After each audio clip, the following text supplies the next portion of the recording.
How to change Facebook username or URL. So for that, all you have to do is open up your Chrome browser, any browser that you're comfortable with, and then on the search bar, search for Facebook. And after that, make sure to log into your Facebook. And after logging in, what you have to do is on the upper right corner, you will have that three dots icon. Tap on that three dots and then head over to desktop site.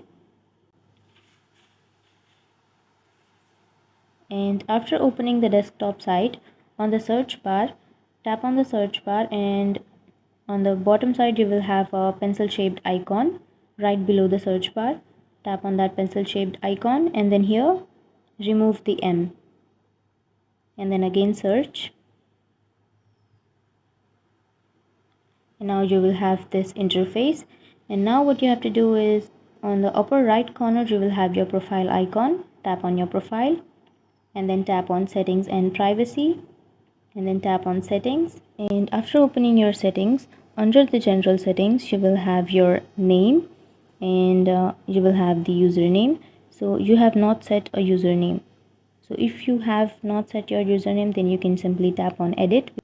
For now I have not set a username, but I can set that username by simply tapping on edit. And if you want to change your username, then you can also tap on that edit and you can change your username. And that's it guys, that's how you change your Facebook username or URL. And if you have any questions, feel free to comment below. Thanks for watching.